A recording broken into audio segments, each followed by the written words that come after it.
Emuná é o nome que nós escolhemos para nos representar, e eu quero falar um pouquinho sobre isso. Emuná, a forma mais rápida, resumida de traduzir é fé. Mas não é só isso.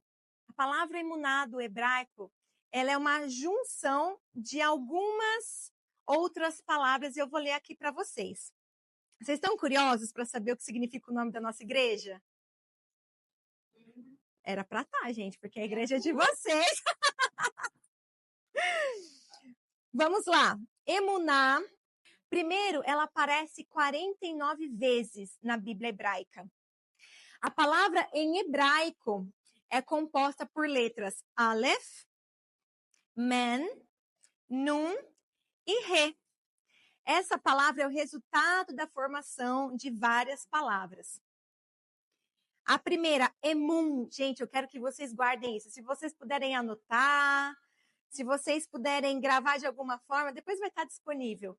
Mas é muito interessante. A primeira, então, ó, emun significa verdadeiro, confiável.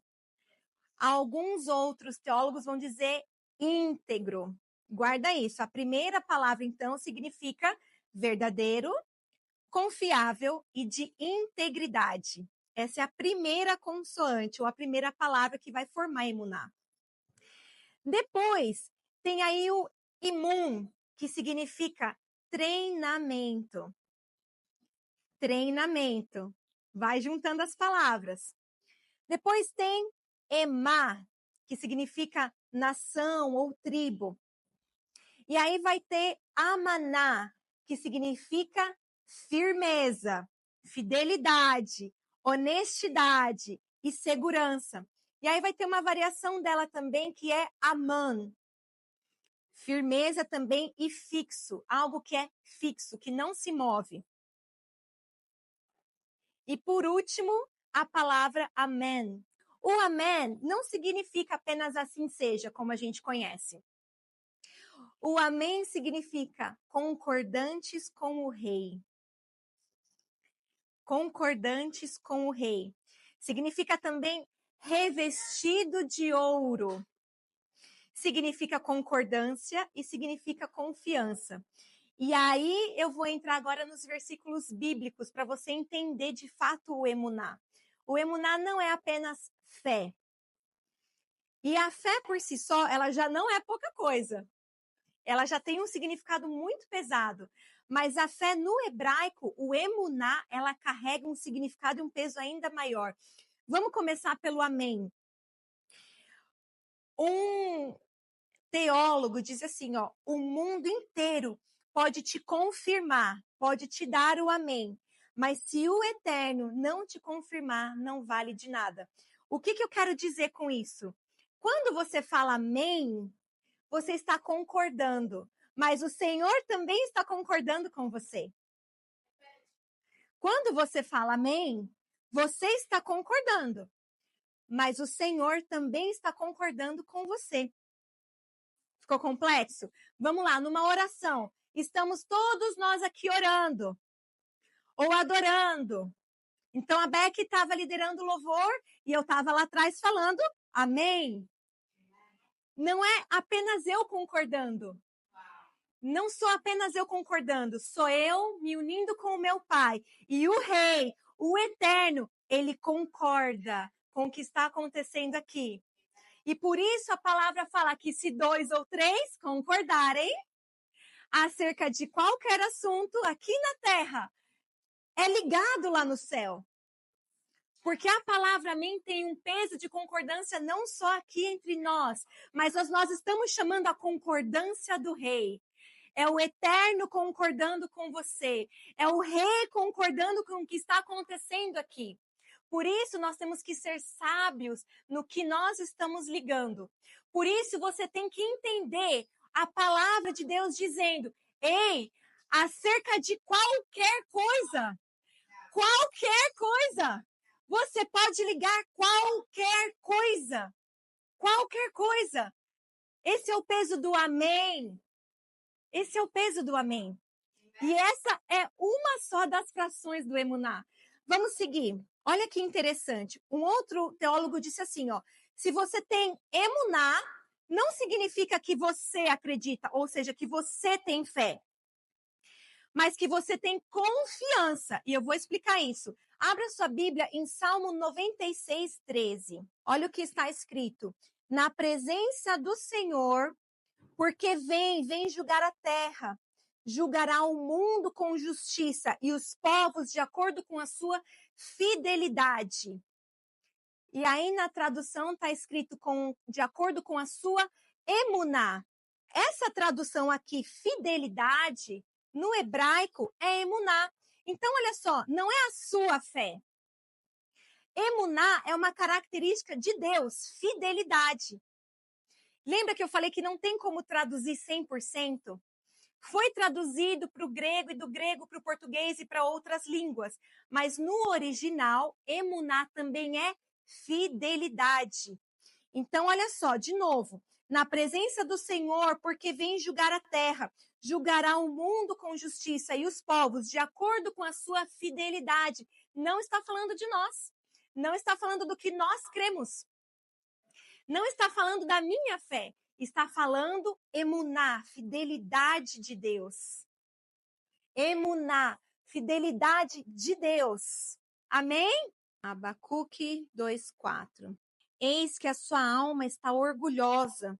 A sua alma não é reta nele, mas o justo viverá pela fé. Sabia que a tradução aqui não é o justo viverá pela fé? O original não está dizendo o justo viverá pela fé. O justo viverá pela sua fidelidade.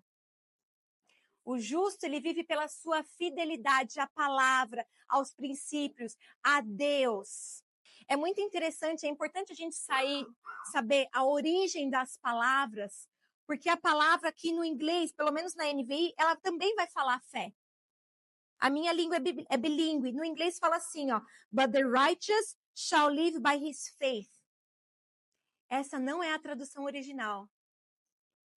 O original fala a sua fidelidade. Você justo, vai viver pela sua fidelidade ao Senhor.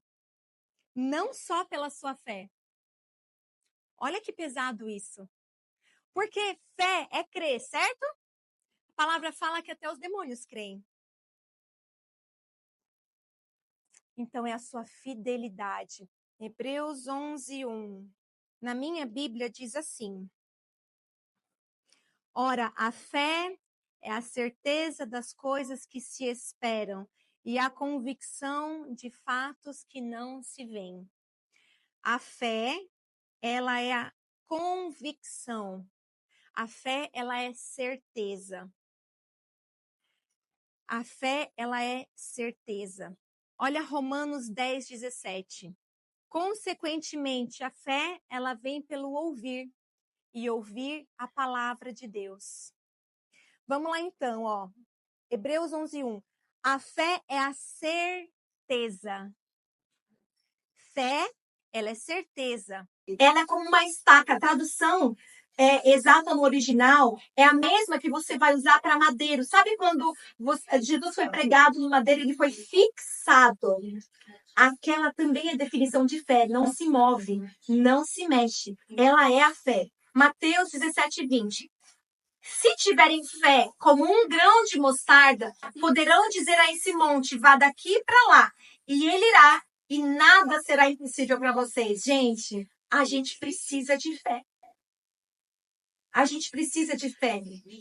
E eu quero enfatizar, porque talvez algumas traduções, elas dizem, se você tiver a fé do tamanho de um grão de mostarda, também é uma tradução errônea. Não é do tamanho, é como. Porque lembra de uma das traduções das palavras que compõem emuná? Uma delas é treinamento. A fé você treina, você exercita. Não tem problema ela ser pequena. Porque a fé exercitada, ela cresce. A fé exercitada, ininterrupta, constante, firme, é o suficiente para mover qualquer montanha. Quando a gente olha uma montanha, às vezes a reação humana é: vou cavar, eu vou mover essa montanha, eu vou fazer força. E não é assim que funciona. A maioria das suas guerras você ganha aqui, ó. A maioria das suas guerras você ganha no joelho, no chão e boca no pó. As suas guerras, a gente tem que entender que as guerras espirituais, a gente usa armas espirituais. A gente não força, a gente não vai na força do próprio braço, a gente não se move só no nosso intelecto, a gente usa armas espirituais. Porque a sua guerra, ela não é contra a carne ou sangue. Não é contra a carne ou sangue. Você precisa entender isso. Quando você entende que você tem o poder de mover montanhas através da fé, meu irmão, ninguém te para. É isso que está escrito aqui, ó. E nada será impossível para vocês. Quem aqui quer viver o impossível de Deus? Quem aqui quer ter o poder de mover montanhas gigantes, situações difíceis? Se você crê, você pode ser vitorioso em toda e em qualquer situação. Não tem nada que o sangue de Jesus não cubra. Não tem nada que o nome de Jesus não derrube. Não tem gigante, não tem montanha. Pode se levantar quem for, quantos forem. Vem todo mundo. Vem todo mundo. É aqui, ó. Eu vou te falar uma coisa. Se junte com homens e mulheres de Deus. Ande com pessoas de fé. Ande com quem é mais forte do que você na fé. Ande com quem é melhor do que você nos dons espirituais. Comece a praticar, a exercer a sua fé. Amém? Hebreus 11:6. Eu tenho mais 2 ou 3 versículos e eu vou encerrar. Sem fé é impossível agradar a Deus. Ah, peraí. Então a fé, ela não é só pra gente. Não é só para as coisas aqui de baixo. A fé é para o meu próprio relacionamento com Deus. A fé não é só aqui com meus irmãos ou com as minhas lutas. A fé é aqui. É impossível você agradar a Deus sem a tal da fé. Impossível. Olha a continuação do versículo. Porque quem dele se aproxima precisa crer que ele existe e que recompensa aqueles que o buscam. A fé é uma busca. A fé é um exercício. E muitas das vezes eu sou muito dura com alguns de vocês. Ai, Naira. Eu tenho que ser dura. Por quê? Porque eu preciso forjar o seu caráter para que você lute. Para que você se fortaleça. Você não pode viver da fé dos outros. É importante você viver com pessoas que caminham em fé, mas é importante você ser essa pessoa. Entra no teu quarto. Fecha a porta. Vai lutar com Deus como Jacó fez. Vai ganhar as suas guerras no joelho. Vai batalhar por aqueles que estão fracos na fé. Você não é fraco na fé. Você é conhecedor da palavra. Você tem isso aqui, ó. Você tem tudo o que você precisa. Exerça a sua fé. Porque sem ela é impossível você agradar a Deus. Impossível. Por que que é impossível? Porque a fé, ela traz recompensa, sabia? A fé, ela vai trazer o resultado das suas orações. Sejam eles quais forem. Mas Deus, ele é um Deus que responde. E você tem que entender que às vezes você vai ter fé para o outro e você não tem para você. Ah, Rai, eu creio que Deus faz. Eu creio que Deus é poderoso. Eu creio que montanhas se movem. Com a oração do outro. Comigo, eu creio que Deus cura. Eu já vi Deus curar tantas pessoas. Mas comigo, ei, acorda. Você tem poder e autoridade. O poder e a autoridade está com você. Jesus, ele não morreu para que você tenha intermediadores. Você tem livre acesso. Para de se escorar no outro. Para de se escorar na outra. Para de grudar em quem você acha que é mais espiritual que você. Para de encaminhar os casos que Deus traz para você. E quando eu falo que eu sou dura, quem está no nosso grupo, hoje a gente recebeu um pedido de oração. Ai, ora por mim, ora pelo meu casamento. Qual é a minha resposta? Vem orar. Vem. 10 horas a gente está aqui orando. Vem. Vem você. Se mova você. E no caminho a gente te ajuda. Bárbara, vem cá um pouquinho.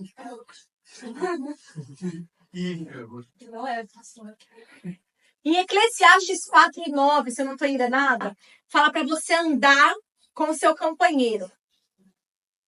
Porque se ele cair, ele te ajuda a levantar. Vem, Zandre. Eu tô caminhando.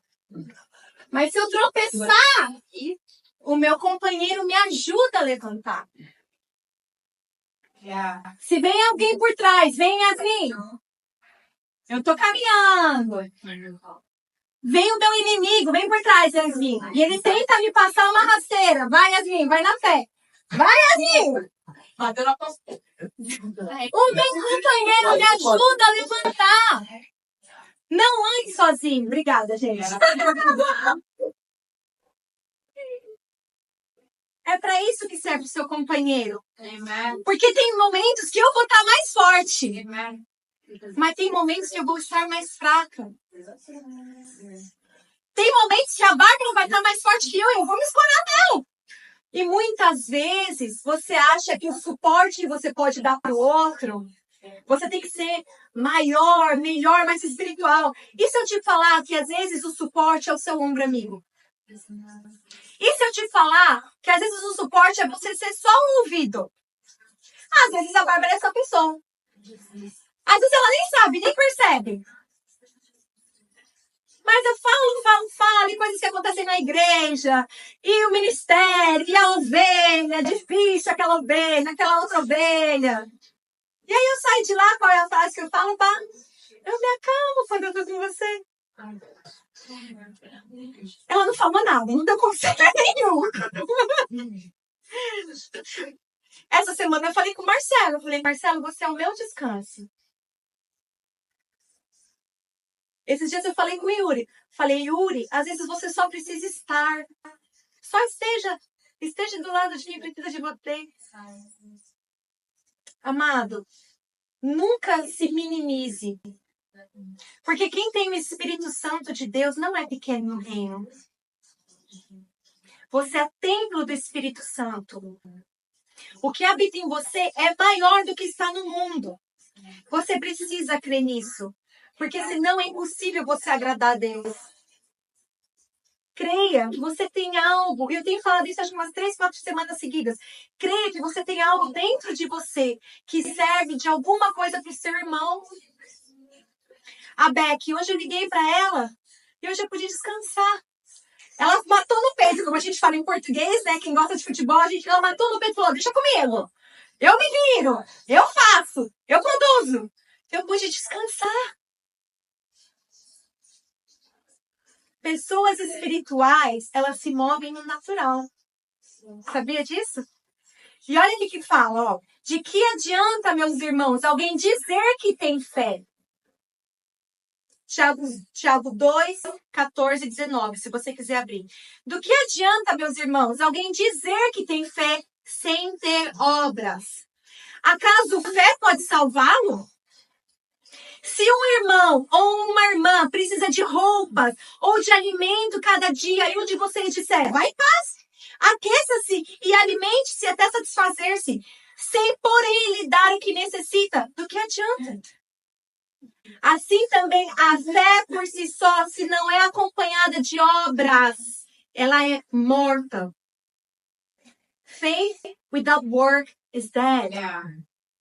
Se você diz que você tem fé, mas essa fé não é acompanhada de obras, o que é as obras? É ouvir, é estar, é ajudar, é se dispor. Isso são obras. Assim também a fé por si só, ou seja, a fé sozinha, a crença sozinha, o que você acredita sozinho, é morta, se não é acompanhada de obras. Contudo, alguém dirá, você tem fé? Eu tenho obras. Mostre-me a sua fé sem obras, e eu lhe mostrarei a minha fé pelas obras. Você crê que existe um só Deus? Pois bem, até os demônios creem e estremecem. Ai, Railda, eu tenho fé. Ó, palmas para você. O demônio ali do seu lado também tá crendo. Ele também tem fé. Eu vou te falar mais do que você, porque ele conhece Deus, Jesus, o poder do Espírito Santo, ele conhece o reino espiritual há mais tempo que você e melhor do que você. Então ele crê realmente. Mas e aí? E as obras? E por último, 2 Pedro 1:5. Por causa disso, concentrando todos os seus esforços, acrescentem a fé. Presta atenção no que está escrito aqui. Acrescentem na sua fé. Então, a gente aprendeu aqui que, poxa, é importante ter fé? É importante ter fé. É importante praticá-la, exercê-la, aumentá-la? É importante. E aí, agora a Bíblia está dizendo, acrescente a ela.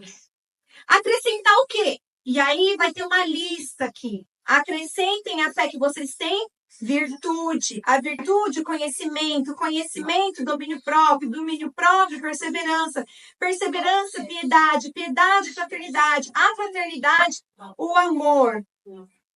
A fé, ela tem que ser uma fé em movimento. A fé, ela tem que ser uma fé que se move, que move montanhas. E que você está sempre acrescentando a sua fé. Amém?